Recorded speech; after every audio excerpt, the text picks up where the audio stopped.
Hi folks, thanks very much for joining me for this week's Stillwater tutorial. I say Stillwater, but I'm sure this would do a turn in a river any day of the week. So shrimp's on my mind a little bit now as the weather's starting to cool down a bit, and I'm hoping to get up to Grafham Water and take advantage of the superb bank fishing that's available up there at around this time of year as the shrimp start to get more active. So without further ado, let's get into it.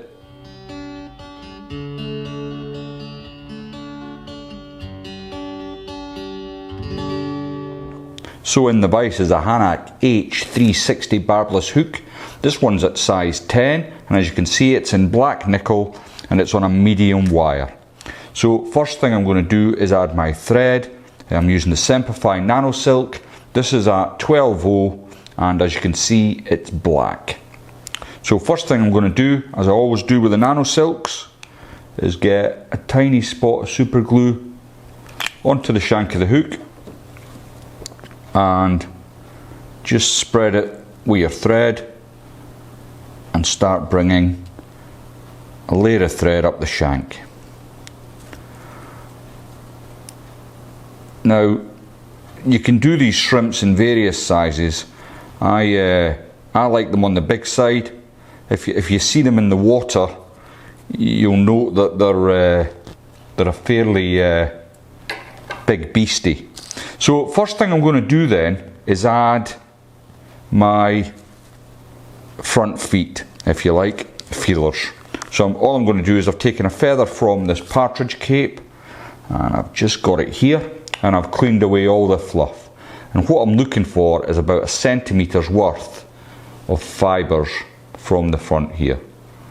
So I'll just grab that, try and do it on the camera, like so, change over hands, and then you've got your little feelers or feet, whatever you want to call them. I'm sure some entomologists will be able to tell you exactly what they're called.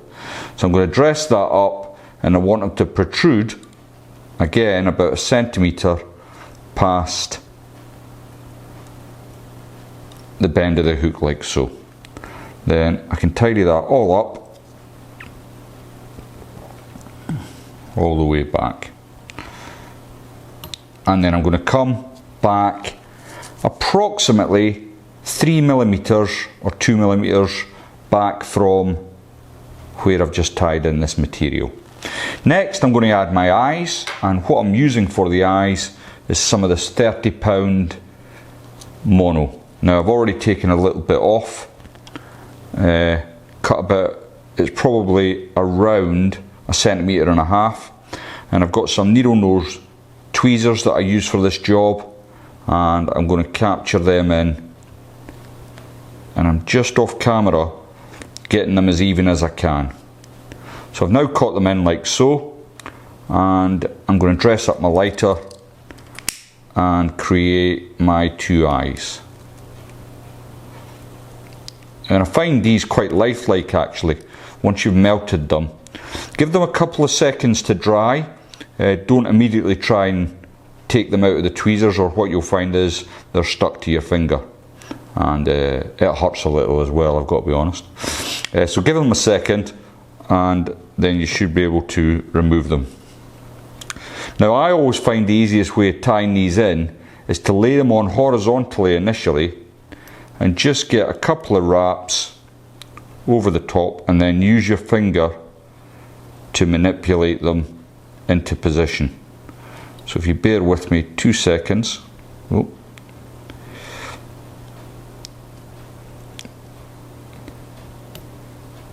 You can catch them in. Once you've got them in very loosely, you can then adjust them with your fingers to just get them nice and even. It's not really important if you're tying for yourself. In fact, you might get a false impression of my tying actually, because when I'm doing it on the camera, I am doing it very slowly so that you can follow the video. But when I'm tying for myself to go fishing, my flies are actually pretty rough. So don't be fooled. Once you've got them in position, you can take a spot of super glue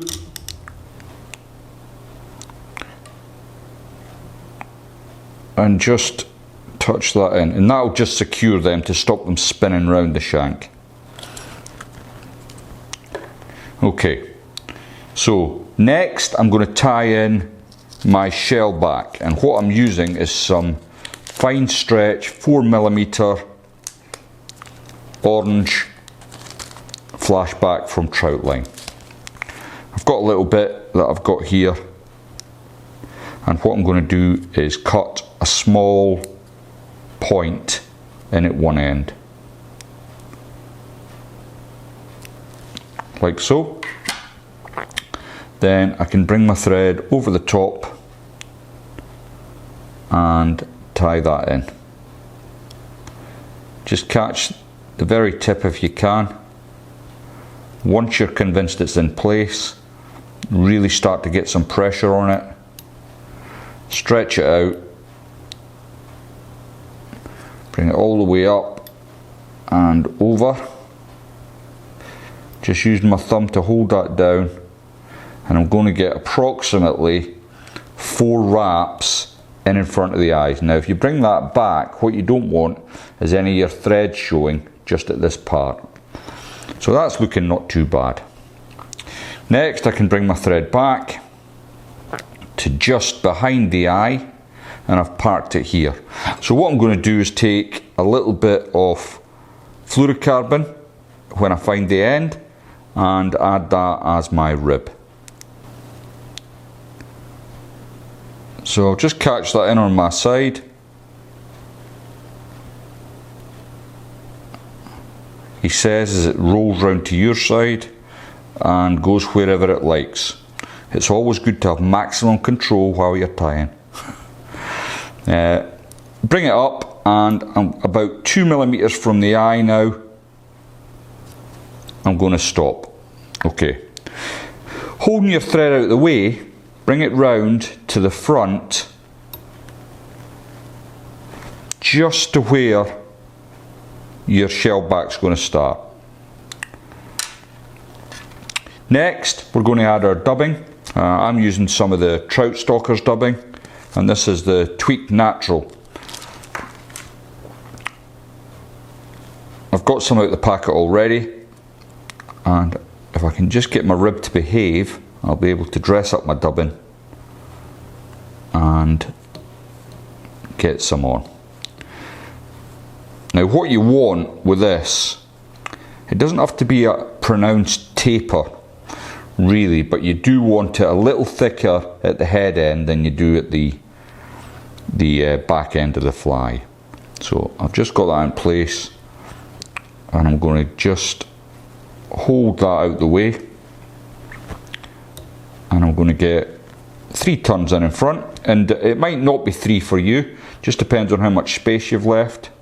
I've crossed over the eye one way, I'm going over it another way, and then I'm going to do it again, exactly the same, over one way and then over another way. Then I'm going to get 2 turns in behind my eyes, like so. Then bringing my rib out in front now, I can start to work down my body. Now obviously at this point I need a little bit more dubbing, which I've got on standby here, and I'm just going to dub that on.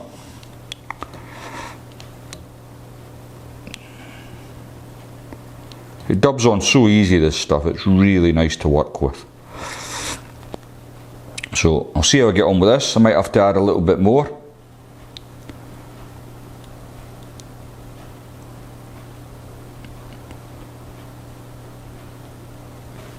No, it's just worked out nicely.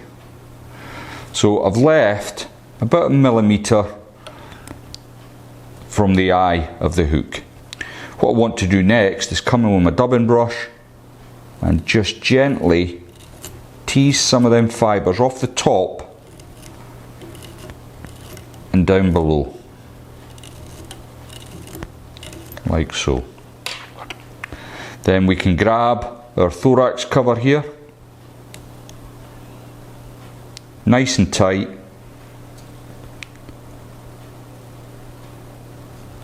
just trying to get my thread to go over the top there, like so.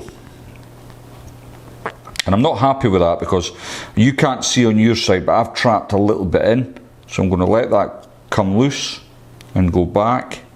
It's just not sitting the way I want it to. The thing is with fly tying, and you may not agree, but if you've not got a fly that's tied just how you want it, then often it will sit in your box forever and you'll never tie it on. Well, that's certainly the case for me. If I look at something and it doesn't look right, I won't tie it on my cast. So what I've done is I've trapped that in, I've lifted up and I've put 2 or 3 wraps in just behind the eye. Now I don't want to cut all this away because this is going to create my tail, so I'm going to leave a good centimetre of that material on there. Then I can take my Fluro Carbon here. It doesn't have to be Fluro Carbon, by the way. You know, if you use mono, that'll work just as well. You don't need to run out and buy Fluro Carbon to tie flies. It's just that it's what I had on my bench. Okay, so I'm going to create up to 5 segments in this shell back. I'm just using my fingers here as I go to try and encourage the dubbing to sit below. Don't want it sneaking up over the shell back. And the last one's going to come right over where my thread wrap went, and I'm going to bring it in front of the eye. Now I've not left myself much room to work here. I'm going to get away with it, but I would always advise you to leave yourself a good millimetre or 2 at the eye of the hook here. Remove your excess material. Then I'm going to use some resin on my thread before coming in with the whip finish tool.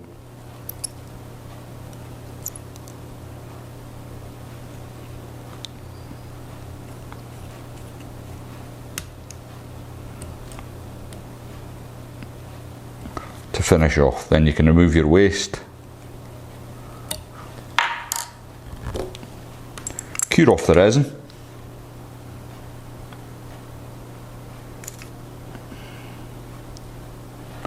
and that's looking not too bad so far. Next thing then, with your dubbing brush, you can free up some of this material below, just to give that impression of legs. And then the last job is to come in with your sharps